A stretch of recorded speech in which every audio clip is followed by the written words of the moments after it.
The city of Phoenix is attempting to create 200,000 new high-wage jobs in the technology and other industries over the next 10 years. Chris Camacho, President and CEO of the Greater Phoenix Economic Council, is here. Nice to see you in New York, Chris. Good morning.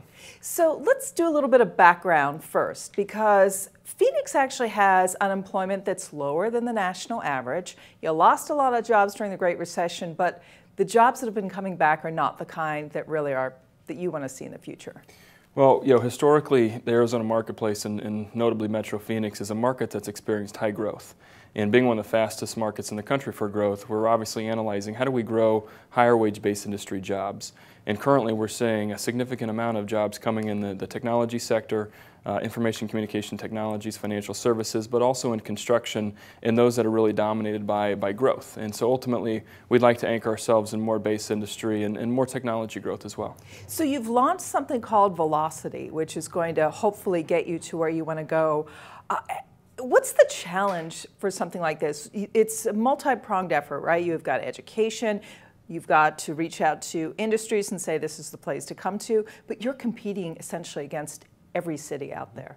Well, in the 21st century economies, ultimately we're seeing dramatic shift to focus on applied research, how you produce people, how you connect technology entrepreneurs. That's the future. And so, ultimately growth markets like Arizona and really Phoenix have been, gracious to have a lot of, new people moving to the market. But today it's about how do you cultivate the right type of environment, the right ecosystem, so that companies and ultimately residents can thrive. And so we feel like, today's the time to turn the chapter of a new page for Metro Phoenix, anchored in aerospace and defense and microelectronics for the last 60 years, and now focus our efforts to drive applied research, really to drive connectivity with the ecosystem around entrepreneurs, and lastly, really create a world-class research institution around engineering school at ASU. So you have had some success in attracting new companies to Phoenix, or companies that perhaps might choose a Phoenix location as they expand. What do they tell you when they come to Phoenix? What is it that's attracting them at this point? Yeah, we've had a lot of success attracting financial services back office or regional headquarters for the financial services sector. As I mentioned, software as well.